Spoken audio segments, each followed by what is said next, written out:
ഒരു പാവപ്പെട്ടവന് ഒരു വീട് പണിയാനാ ഒരു ചെറിയൊരു ഷെഡ് കെട്ടാൻ സമ്മതിക്കൂല ഈ സർക്കാർ. ഇത്രയും വലിയ തെറ്റുകൾ ചെയ്തു വെച്ചാൽ രേഖകൾ കയ്യിലിരുന്നിട്ട് അതിന് നടപടിയെടുക്കാൻ ഉദ്യോഗസ്ഥന്മാർക്ക് കൈക്കരുത്തില്ലെങ്കിൽ ഈ ഉദ്യോഗസ്ഥന്മാരൊക്കെ ഞാൻ പറഞ്ഞ രാജിവെച്ച് പോകണമെന്ന് ഞാൻ പറയണേ. ഇവരാരും ഇതിൽ ഇവരെല്ലാം പൈസയുടെ പുറത്താണ്. എല്ലാ ഉദ്യോഗസ്ഥരും പൈസക്ക് വേണ്ടിയാണ് സ്വാധീനിക്കാനുള്ളത്. എല്ലാവരും ഞങ്ങൾ പാവപ്പെട്ടവർ എന്ത് ചെയ്യും? ഇപ്പൊ പഞ്ചായത്തിൽ നടക്കുന്നത് സെക്രട്ടറിയുടെ ഇടപാട് എന്താണെന്ന് വെച്ച് കഴിഞ്ഞാൽ കാശ് മേടിക്കുക, എന്ത് സംഭവം ഉണ്ടാക്കി കൊടുക്കുക. ഈ സമയത്ത് ഇത്രയും നേരം 2:30 മണി വരെ ഞങ്ങൾ അവിടെ കൊണ്ടുവന്ന് ഇരുത്തിക്കൊണ്ട് ഇപ്പൊ വരില്ല എന്ന് പറഞ്ഞാൽ അത് എന്ത് ഉദ്യോഗസ്ഥ നിയമ? ഹൈക്കോടതിയുടെ വിധിയുടെ അടിസ്ഥാനത്തിലാണ് നമ്മൾ ഈ സ്കൂളിന്റെ കേസ്. അവിടെ ഒരു പ്രൈവറ്റ് പാർട്ടി പഞ്ചായത്തിന്റെ കുളങ്ങളൊക്കെ നികത്തി, പാടം നികത്തി ബിൽഡിംഗ് വളർന്നേക്കുന്നതുമായി ബന്ധപ്പെട്ട് ഹൈക്കോടതിയിൽ നിൽക്കുന്ന കേസാണ്. ആ കേസിന്റെ അടിസ്ഥാനത്തിൽ കളക്ടർ ഓഫീസിലേക്ക് കോടതിയിൽ നിന്ന് ഒരു ഇത് കൊടുത്തിട്ടുണ്ടായിരുന്നു. സ്ഥലം സന്ദർശിച്ച് പുറമ്പോക്കുകളും കണ്ടെത്തി. അതിന്റെ എല്ലാ രേഖകളും നമ്മുടെ കയ്യിലുണ്ട്. ഇതിപ്പോ കുറെ വർഷങ്ങൾ 2 വർഷമായി നമ്മൾ ഇതിന്റെ പുറകെ ഈ കുളത്തിന് എല്ലാം മെയിനായിട്ട് നമ്മുടെ പഞ്ചായത്ത് ഇടത്തല പഞ്ചായത്തിലെ സെക്രട്ടറിയാണ് ഇതിൽ കളിക്കുന്നത്. ഒന്നാമത്തെ ആള്. കാരണം തഹസിൽദാർ കൊടുത്ത റിപ്പോർട്ടുമ്പോ പോലും പുള്ളി പറയണ പുള്ളിക്ക് അറിയില്ല എന്ന് പറയണേ. തഹസിൽദാർ വിട്ടേണ കടലാസ ഇത് കുളമാണെന്നും പറഞ്ഞ് കുളം അളന്ന് തിട്ടപ്പെടുത്താൻ പറഞ്ഞ് അതിനെ സർവേ നമ്പർ ഉൾപ്പെടെ നമ്മൾ എടുത്ത് കൊടുത്തേക്കുന്നതാണ്. ഇതില് ഇന്നിപ്പോ ഈ 10/9 നമ്മളോട് 2 മണിക്ക് ഹാജരാവുന്നത് ഡെപ്യൂട്ടി കളക്ടറും tahsildar, village officer, panchayat secretary, surveyor, അതുപോലെ പള്ളിയുടെ സെക്രട്ടറിയും ഈ പരാതിക്കാരനായ എന്റെ പേര് ഇബ്രാഹിം ഞാനും ഞങ്ങളോട് 2 മണിക്ക് ഹാജരാവാൻ പറഞ്ഞ് ഞങ്ങൾ 2 മണിക്ക് വന്നിരിക്കുന്നതാണ്. ഈ 2 മണിക്ക് വന്നിരുന്ന് 2:30 ആയപ്പോൾ വിളിച്ചു പറയണത് ഇന്ന് വരൂലെന്ന്. ഇതാണോ നമ്മുടെ ഇവിടുത്തെ നിയമപാലകർ ചെയ്യേണ്ടത്, ഉദ്യോഗസ്ഥന്മാർ ചെയ്യേണ്ടത്? ഈ സമയത്ത് അപ്പം നമ്മളൊക്കെ ആരായി? ഉദ്യോഗസ്ഥന്മാര് ഈ സമയത്ത് ഇന്ന് രാവിലെ പറയുകയാണെങ്കിൽ നമുക്ക് ഇത്ര ബുദ്ധിമുട്ടില്ല, നമുക്ക് മാറ്റിവെക്കാൻ എന്തെങ്കിലും കാര്യം ഉണ്ടാവും, ഓഫീസാണ്. ഈ സമയത്ത് ഇത്രയും നേരം 2:30 മണി വരെ ഞങ്ങൾ അവിടെ കൊണ്ടുവന്ന് ഇരുത്തിക്കൊണ്ട് ഇപ്പൊ വരൂല എന്ന് പറഞ്ഞാൽ അത് എന്ത് ഉദ്യോഗസ്ഥ നിയമ? ഇത് ഇപ്പൊ റിപ്പോർട്ട് താലൂക്കിൽ നിന്ന് ഇപ്പൊ റിപ്പോർട്ട് കൊടുത്തോളൂന്നു. അതാണോ? അങ്ങനെയാണോ ഒരു ഉദ്യോഗസ്ഥർ ചെയ്യണ്ടേ? ഇത് മൊത്തം പണത്തിന്റെ മുകളിലാണ് ഈ കളികളെല്ലാം. ഇതുപോലെ തന്നെ ഞങ്ങൾക്ക് ഒരു അദാലത്ത് വിളിച്ചിരുന്നത് ഒരു അവധി ദിവസം രാത്രി 7 മണിക്കാണ്, പിറ്റേന്ന് രാവിലെ ഹാജരാവണമെന്ന് പറഞ്ഞു. ഞാൻ സർജറി കഴിഞ്ഞ് ഹോസ്പിറ്റലിലായിരുന്നു. ഇവരെല്ലാവരും ഈ ഒരു ട്രസ്റ്റാണ്. ആ ട്രസ്റ്റ് പണത്തിന്റെ മേളിലാണ് ഇവര് എല്ലാ ഉദ്യോഗസ്ഥരും. ഇടത്തല പഞ്ചായത്ത് സെക്രട്ടറി ഉൾപ്പെടെയാണ്. ഇടത്തല പഞ്ചായത്ത് സെക്രട്ടറി കോടതിയിൽ പറഞ്ഞേക്കണം അങ്ങനെ ഒരു പുറമ്പോക്ക് കുളത്തെക്കുറിച്ച് അറിയില്ല എന്നാ. അതിന്റെ പേപ്പർ ഞാൻ കാണിച്ചു തരാട്ടാ. തഹസിൽദാർ കൊടുത്തേക്കുന്നതാണ്, പുറമ്പോക്ക് കുളമാണ്, LC കേസ് രജിസ്റ്റർ ചെയ്യാൻ പറഞ്ഞ് കൊടുത്തേക്കുന്നതാ. അത് എന്നാ കൊടുത്തിരിക്കുന്നത്? 19/9/2021 കൊടുത്തേക്കുന്നതാ. ഇതിപ്പോ ഓർഡർ അയക്കണ 29/7/2024 ഓർഡർ അയക്കണ. ഇപ്പോഴും ഇവര് പറയണ ഇത് കൊടുത്ത് ഇല്ലാന്നാണ് പഞ്ചായത്ത് സെക്രട്ടറി പറയണത്. പഞ്ചായത്ത് സെക്രട്ടറി സീൽ വെച്ചാണ് രേഖ. ഇത് വില്ലേജിൽ നിന്ന് നേക്കണം പുറമ്പോക്ക് കൊള്ളാന്നുള്ളതിന് രേഖ. പിന്നെ അവര് പാടത്ത് സ്കൂൾ പണിതതിന് കോപ്പി കൊടുത്തതാണ്, സ്റ്റോപ്പ് മെമ്മോ കൊടുത്തതാണ് ഇടത്തല പഞ്ചായത്ത് 24/5/2023. അതുകൂടാണ്ട് ഇവിടുന്ന് വില്ലേജിൽ നിന്ന് കൊടുത്ത 29/6/2024. അവര് വീണ്ടും പണിയാണ്.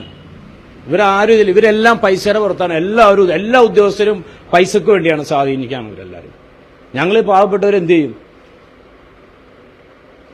ഇതാണ് ഇപ്പൊ 2 മണി തൊട്ട് ഞങ്ങൾ അവിടെ ഇരിക്കുന്നതാ. ഈ സമയമായി ഇപ്പൊ ഇവിടെ വന്ന് ചോദിച്ചപ്പോ മേഡം പറഞ്ഞു ഇപ്പൊ താലൂക്കിൽ നിന്ന് വിളിച്ചിപ്പോ പറഞ്ഞോളൂ എന്ന് പറഞ്ഞു. ഇപ്പൊ പറഞ്ഞു എന്താ മേഡം പറഞ്ഞ അവര് ഇന്ന് ടൈമില്ലാന്നല്ല പറഞ്ഞ. ഇതാ മേഡാണ് അതിന്റെ ആള്. ആ മേഡത്തിനോട് ചോദിക്കാം. അല്ല മേഡത്തിനോടാണല്ലോ പറഞ്ഞ. മേഡം അത് റിപ്പോർട്ട് ചെയ്യും.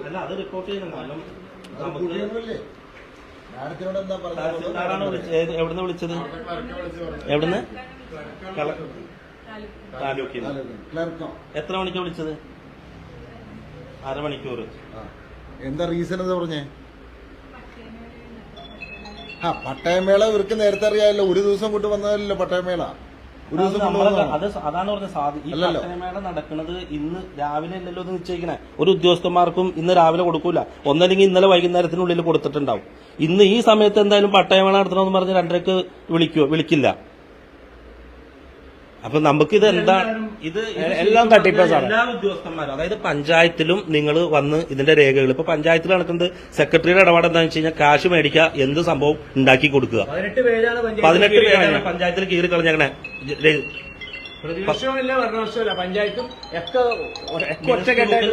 മിനിസ്റ്റർ ബുക്കിന്റെ എത്ര കോപ്പിയാ? 18 പേജ് കീറി കളഞ്ഞേക്ക. ഇവിടെ ആരെങ്കിലും ചോദിക്കുന്നുണ്ടോ? ഈ പഞ്ചായത്ത് സെക്രട്ടറി പറയണ ഇത് പുറമ്പോക്ക് കൊള്ളാമെന്ന് പഞ്ചായത്തില് ആർക്കും അറിയില്ലാന്ന്. തഹസിൽദാർ കൊടുത്തേണ പേപ്പറാണ് ഞങ്ങളുടെ ഇരിക്കണ. അടുത്ത നടപടി നമ്മൾ ഏതറ്റം വരെയും പോകും. 60 ദിവസത്തിനുള്ളിൽ റിപ്പോർട്ട് ഹാജരാക്കണമെന്ന് പറയണം. ഈ ടൈമുണ്ട്. ഇല്ലെങ്കിൽ ഞങ്ങൾ ഏതറ്റം വരെയും പോയത്. ഇത് നമുക്ക് ഹൈക്കോടതിയുടെ വിധിയിൽ നമുക്ക് അനുകൂലമല്ലെങ്കിലും നമ്മൾ അതിന്റെ മുകളിൽ കോടതികളിൽ പോകും. കാരണം എന്ന് വെച്ച് കഴിഞ്ഞാൽ ഈ രേഖകൾ വെച്ച് പോയിട്ട് നമുക്ക് ഇതിന് അനുകൂലമായ വിധി കിട്ടിയില്ലെങ്കിൽ പിന്നെ എന്തിനാ നമ്മളിവിടെ ജീവിക്കണേ? തിരുവനന്തപുരത്ത് എടുത്താണ് രേഖയാണ് ഇത് തിരുവനന്തപുരത്ത് പോയിട്ടാണ് അതിന്റെ രേഖ രേഖകളാണിത്. കുളം മൂടിയേക്കുന്നതിന്റെ ഡീറ്റെയില് 26/2/2016 വരെ ഉണ്ടായി കുളം. അത് കഴിഞ്ഞ് കുളമില്ല. സാറ്റലൈറ്റ് സർവേണിത്. ഞങ്ങൾ എല്ലാ രേഖകളും നിങ്ങളെ ഏൽപ്പിക്കാം. നിങ്ങളിത് അന്വേഷിച്ചിട്ട് നിങ്ങൾ ഇതിൽ എന്തെങ്കിലും സത്യം ഉണ്ടെങ്കിൽ മാത്രം ഇതിന്റെ കൂടെ വാ. ഇനിയും തരാട്ടാ. ഞങ്ങൾ കുറേ രേഖകൾ ഞങ്ങളുടെ കയ്യിൽ വേറെ ഇരിപ്പുണ്ട്. ഇതിപ്പോ ഞങ്ങൾ ഈ കളക്ടർക്ക് ഡെപ്യൂട്ടി കളക്ടർ വന്ന് അതിന്റെ രേഖകൾ ഹാജരാക്കണമെന്ന് പറഞ്ഞു തന്നാ. നമ്മള് ഏതെല്ലാം ഉദ്യോഗസ്ഥർ കളക്ടർക്ക് എത്ര മാസമായി എത്ര വർഷം എന്ന് കളക്ടർ താലൂക്കില് പഞ്ചായത്തില് RDO ഓഫീസില് നമ്മൾ കയറി ഇറങ്ങണ്. ഇത്രയും ഓഫീസുകൾ കയറി ഇറങ്ങി ഇത്രയും രേഖകൾ കൊടുത്തിട്ടും ഇതിനൊരു അനുകൂല വിധിയില്ലാതെ ഇപ്പൊ ഹൈക്കോടതി പോയത്. സാറേ ഇതിലെ 112/18 അഹമ്മദ് കുഞ്ഞ് മീതിയൻപിള്ള കണിയാമ്പുറം എന്നാണ് ഈ സ്ഥലത്തിൻ്റെത്. അവിടെയാണ് സ്കൂൾ ഇരിക്കണത്.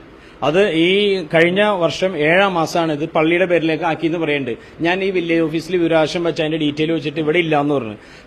ഭൂരേഖ തഹസിൽദാരുടെ ഓർഡർ പ്രകാരമാണ് ഇത് പോക്കുവരവ് ചെയ്ത് കൊടുത്തതെന്ന് വെച്ച് പോക്കുവരവ് ചെയ്തു തന്നെന്നാണ് നമ്മളോട് പറയണ. എന്നിട്ട് ഇവിടുന്ന് ഭൂരേഖ തഹസിൽദാറിന്റെ റിപ്പോർട്ട് എനിക്ക് കിട്ടിയിട്ടുണ്ട്. അവിടെയും രേഖകളൊന്നുമില്ല എന്ന് പറഞ്ഞാൽ ഇവരുടെ 3 തലമുറ മരിച്ചു പോയേക്കുന്നതാണ്. ഇത് എങ്ങനെ ആധാരം നടന്നു? അപ്പൊ ഈ ആധാരം എങ്ങനെ അവിടെ നടന്നു? രജിസ്ട്രാർ ഓഫീസില് ഈ മരിച്ചു പോയങ്ങനെ ഇത്രയും കുടുംബക്കാർ മരിച്ച് അവരുടെ പഴയ തലമുറ മരിച്ചുപോയി. എന്നിട്ട് തഹസിൽദാറുടെ ഓഫീസിൽ പറയുന്നു അങ്ങനെ ഒരു രേഖ അവിടെ ഇല്ലാന്ന്. അപ്പൊ പിന്നെ രജിസ്ട്രാർ ഇത് ആരുടെ എന്തുദ്ദേശത്തില് ഇത് രജിസ്ട്രാർ ഈ കഴിഞ്ഞ ദിവസം വരെ പള്ളിയുടെ അഹമ്മദ് കുഞ്ഞിന്റെ പേരിലിരുന്ന സ്ഥലം പള്ളിയിൽ എങ്ങനെയായി? വീച്ചാറിൽ ഞാൻ കഴിഞ്ഞ ആഴ്ച ഒന്ന് ഇവിടെ നോക്കിയപ്പോഴും അത് പാടായിട്ട് കിടക്കണം. നിലാണ് അവിടെ കൂറ്റം ബിൽഡിങ്ങുകൾ ഇവിടെ നിൽക്കുന്നതാണ്. ഒരു പെർമിറ്റും ഇല്ല. ഒരു പാവപ്പെട്ടവന് ഒരു വീട് പണിയാനാ ഒരു ചെറിയൊരു ഷെഡ് കെട്ടാൻ സമ്മതിക്കൂല ഈ സർക്കാർ. ഈ ഉദ്യോഗസ്ഥരെല്ലാവരും കൈക്കൂലി മേടിച്ചിട്ടാണ്. നിങ്ങൾ വന്നാൽ ഞാനത് കാണിച്ചു തരാം. പാടത്ത് പണിതെന്ന് വെച്ചാൽ ബാത്റൂമും സ്കൂളുകളും പിന്നെ ഇപ്പൊ ഞാൻ സ്റ്റോപ്പ് പമ്പ് കൊടുത്ത 2 ബിൽഡിങ്ങുകളും ഞാൻ കാണിച്ചു തരാം. നിങ്ങൾ വന്നാൽ ഇവിടെ അവിടെ ഇവിടെയൊക്കെ പൊളിപ്പിക്കുന്നുണ്ട്. കൊച്ചു കുട്ടികളിരുന്ന് പഠിക്കുന്ന സ്കൂളാണ്. അതായത് ഈ പാടം നികത്തി മണ്ണടിച്ച് ബിൽഡിംഗ് പണിതു. പഞ്ചായത്തിന്റെ പെർമിറ്റ് ഇല്ല, NOC ഇല്ല, അതുപോലെ തന്നെ ഫിറ്റ്നസ് സർട്ടിഫിക്കറ്റ് ഇല്ല. ഈ കുട്ടികളെ 10,000 കുട്ടികളെ 10-12,000 സ്ക്വയർ ഫീറ്റ് ബിൽഡിംഗിൽ എങ്ങനെ ഇരുത്തി എന്ത് ഉദ്ദേശത്തിലാണ് ഇത് പഠിപ്പിക്കുന്നത്? ഇത് വില്ലേജിൽ ഉദ്യോഗസ്ഥന്മാരല്ലേ? ഇവിടെ ഉദ്യോഗസ്ഥന്മാരല്ലേ? ആ കുട്ടികൾക്ക് എന്തെങ്കിലും പറ്റി ആര് പറയും? ഈ പാടത്ത് പണിത് വെച്ചാൽ ഇതും വെച്ച് ഞാൻ ഇവിടെ പരാതിയും കൊടുത്തേക്കുന്നതാണ്. ഇതിനൊരു നടപടി വില്ലേജിൽ നിന്നില്ല. ഇവര് നമ്മളെ പഞ്ചായത്തിൽ വിരാശം വെക്കാൻ നേരത്ത് ആ സ്കൂളിന്റെ കുറച്ച് ഭാഗം കരഭൂമിയാണ്. ആ കരഭൂമിക്ക് ബിൽഡിങ്ങിന് ഇത് പെർമിറ്റ് ഉണ്ട്. അത് കാണിച്ചിരുന്നു നമ്മളാ. അല്ലാണ്ട് യാതൊരു ഇല്ല. ഈ വില്ലേജിൽ തന്നെ ഞാൻ പരാതി കൊടുത്തിട്ടുണ്ട്. ഇത് പാടത്ത് പണിതേക്കുന്നതാണ്, ഇത് നടപടി എടുക്കാൻ. അപ്പൊ ഇവര് പറഞ്ഞത് ബിൽഡിംഗ് പണിത് പോയി, ഞങ്ങൾ എന്ത് ചെയ്യാനാ എന്നാണ് ഇവിടുത്തെ വില്ലേജ് ഓഫീസർ എനിക്ക് എന്ന മറുപടി. അഴിമതിയാണ് സത്യം പറഞ്ഞാൽ. അവര് വൻ റാക്കറ്റാണ്, പണത്തിന്റെ ഒരു ഇതാണ്. അവര് എന്ത് ചെയ്യണം അത് തന്നെ നടക്കുള്ളൂ. ഞങ്ങളെപ്പോലുള്ള പാവങ്ങൾ 1.5-2 വർഷമായി ഇതിന്റെ പുറയിൽ ഓടണം. ഇപ്പൊ ഒരു വിധി ആയതാണ്. അത് ഇങ്ങനെ ഒരു ഉദ്യോഗസ്ഥന് വരാൻ തന്നെ നേരമില്ല.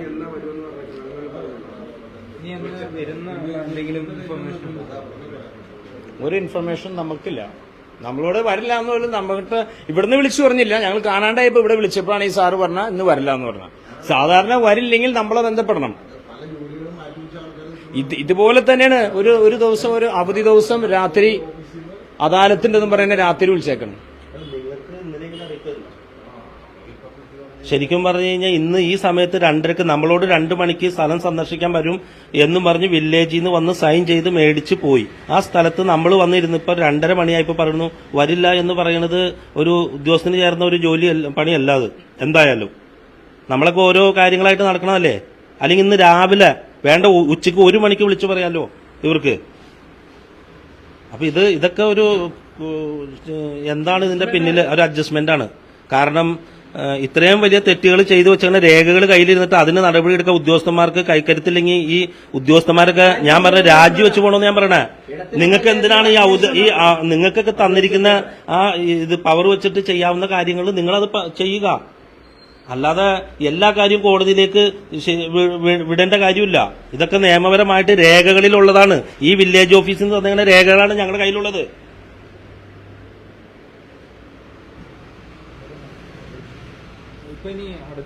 അടുത്ത നടപടി നമ്മൾ ഉണ്ടായില്ലെങ്കിൽ ഞങ്ങൾ ഒന്നല്ലെങ്കിൽ പ്രതിഷേധമായിട്ട് ഇതിന്റെ വില്ലേജിലും അല്ലെങ്കിൽ താലൂക്കിലേക്ക് പോകും. ഒന്നത്. രണ്ട്, നമ്മുടെ അഡ്വക്കേറ്റ് ഉണ്ട്. അഡ്വക്കേറ്റ് പറഞ്ഞതനുസരിച്ചാണ് നമ്മളിപ്പോൾ ചെയ്തേക്കണേ. നമ്മൾ അഡ്വക്കേറ്റിനെ കണ്ടിട്ട് കാര്യങ്ങൾ അവതരിപ്പിക്കും. അപ്പോൾ അഡ്വക്കേറ്റ് അതെന്താണെന്ന് വെച്ചാൽ ചെയ്തോളൂ.